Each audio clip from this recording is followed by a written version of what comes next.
What's going on, everybody? My name is Ben and welcome back to another episode of Ben Builds with Joe. We are back on our P-40B. I know Joe has already finished his and it looks awesome. So today I'm hoping to go ahead and get some paint onto the aircraft and then next episode maybe finish it up. If not then the episode after that. So today we're going to focus on paint. I want to do some pre-shade, I want to do some post-shade, I want to get that base color down and just see what we can do. Now in terms of paint, I've decided to go ahead and use this. This is Olive Drab II. This is by Mr. Color Aqueous. This is their acrylic line. For some accent, I want to go ahead and use this Tamiya Yellow-Green and then of course NATO Black for our pre-shade. And that's going to work, I think, really well because NATO Black has a little bit of green in it, a little bit of black in it. I think it's going to be a really nice compromise between the gray and then the olive drab. And of course, for the bottom section, we do have Neutral Grey, which is a Tamiya color, so we know it's going to be nice and smooth. And we're just going to jump in and see what we can do. So let's go ahead and cue up that time lapse. We're going to go ahead and hit everything with a pre-shade, and then we're going to go ahead and start the Neutral Grey, see what else we can do.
Alright everybody, we are back and we have to go ahead and turn our attention over to the landing gear bays. Now we have to go ahead and actually do two different colors. One is on the inside of the wheel bays themselves, then the other is the area where the landing gear folds into. So first let's go ahead and tackle these wheel bays. Now I've got my circle hole cutter right here. This is a really nice tool and I've got it measured out to about the size of that circle. So what I'm going to do is I'm just going to use that and I'm going to cut out some masks. Now, really, honestly, the best tape I've found to use is really thin tape. I'm using some frog tape, and this is actually very low tack, so I'm not worried about it pulling up my paint, and it cuts very easily. Though, if you use it for like canopy masks or anything like that, it will end up peeling up after a while, because again, it's low tack. This is a perfect type of tape to go ahead and use for this application, because it won't pull my paint up, and honestly, it's really super easy to cut. Now with the circle hole cutter, I've used it a couple of times here on the channel. Basically, there is a pin right in the center there. You want to go ahead and place that right into your tape. Go ahead and slowly just turn that plastic knob so it cuts a nice, perfect circle. Then once we're done, we can cut off any excess that we need. We can just pull up that outer mask. And we actually have two masks, the inner and the outer. In this case, though, we'll be using the outer mask.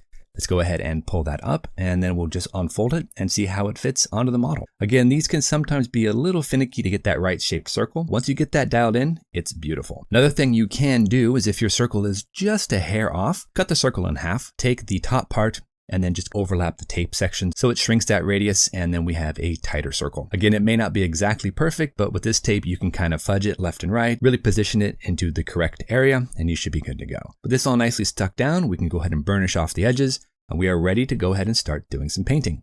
Anyway, let's go ahead and check out the color we're going to use for this canvas. Now, a lot of the early P-40s had a canvas wheel cover that's kind of zipped up into place to protect the internals. And we're going to go ahead and use a sand yellow to go ahead and paint on the inside. The reason I came up with that is because I was looking through my references and I came up with this picture right here, which shows a gentleman working on the inside landing gear bays of a P-40. As you can see, it's got that little lip right there, which is part of that canvas cover. And this color matches pretty well. We can go ahead and mix and match, and we can maybe drop some of a darker wash on it to really pop that detail. It's not perfect, but I think it's going to work. Now for the inside of the wheelbase, we're going to be using an interior green color right here by Vallejo. And that seems to work fine, but I don't know if I really should be using a yellow-green for that. I know that was a very prominent primer color that was used on a lot of aircraft. We're going to stick with the interior green, follow the instructions, and just, well, hope for the best. So let's go ahead and cue up that time lapse. Let's get these wheel wells painted and move on from there.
Alright everybody, we are back, and I took the liberty of just taking a little bit of interior green in a very fine brush and just tracing around the very inner edge of each of the wheel bays. But since then, we're pretty much done with the wheel bays for right now. So we're going to shift over now to the olive drab for the top of the aircraft. Now that's going to be a lot of fun to do because I have really been interested in working with monochromatic colors and trying to layer different shades and just have fun with it. So we're going to try that again, just like we did on our G55. We're going to come in with the base color. We're going to do a very lightened coat of that. Then we're going to follow up with a highlight coat on each of the panels, gives a little bit of contrast. Then we'll come back with a mixture of the contrast color and the base coat, mix it up, and then overspray that with a very light coat. But of course, before we can paint, we need to go ahead and mask everything off to make sure we have a nice clean demarcation line between the olive drab and that neutral gray. Now with the entire bottom section all nicely masked off, I think we are pretty safe from overspray, which is excellent. So now let's go ahead and mix up some olive drab. We're going to go ahead and replace our middle section of our canopy so we don't get paint all over the inside of the cockpit. Cue up a time lapse and push forward.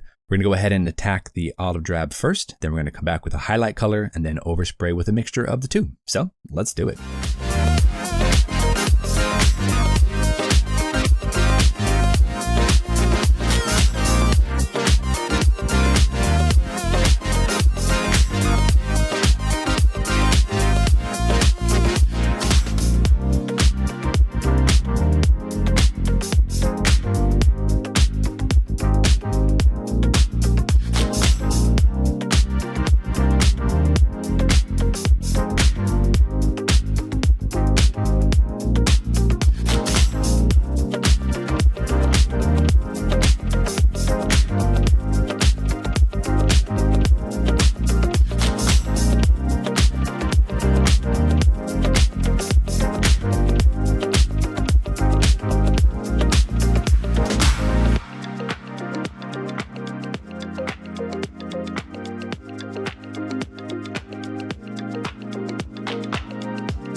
right, everybody, we are back, and I really like how this has turned out. Using the olive drab, along with that yellow-green, and then an overcoat of both of those colors mixed, has given me a very interesting looking variation in shade. This is actually the olive drab that I used. I ran out of the first bottle, and then of course Tamiya Yellow-Green, just for the interior of each of the panels, and then a mixture of both for just a basic blend coat, and I honestly like it. I think it's turned out pretty well. Now, of course, what I'm going to do after this, though, I'm going to unmask and I want to check the demarcation lines to see if we have any touch-ups we're going to need to go ahead and do. So let's go ahead and pull off the tape and see how we did.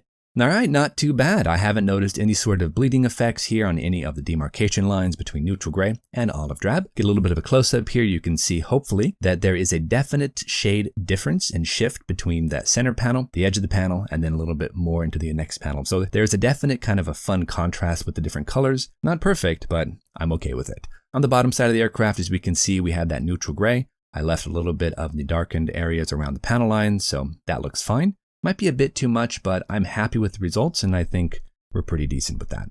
I also took the liberty of taking our front propeller nose cone and airbrushing it with the exact same technique as I used on the rest of the aircraft. I really wanted to make sure that the olive drab on the nose cone matched the olive drab on the aircraft, and I think it's pretty good. Now we're going to eventually pose this canopy open so we can see all the internals, and that's going to be fantastic. But we're not going to go ahead and glue anything down right yet because we still have to do a gloss coat, decals, weathering, the whole 9 yards. And then of course the propeller, we have to paint that. We have to install and paint up the landing gears, the wheels, and of course the tail wheel as well. So we do have a lot of little bits and pieces to go ahead and put on this aircraft before it's done. Anyway, let's go ahead and call it quits for today. Thank you so much for joining me on this episode of Ben Builds with Joe. I know, like I said, Joe's finished his model and it looks fantastic. So I'm really excited to go ahead and get mine finished up so he and I might be able to move on to another build. You never know. We have some candidates on the list. But anyway, guys, thank you so much for watching. We'll see you back here on the next episode. Until then, you know the drill. Go out there, get yourself some bench time, have some fun, and build something cool. And we'll see you back here on the next episode of Ben Builds with Joe. Thanks so much, everybody. Happy modeling. We'll see you soon.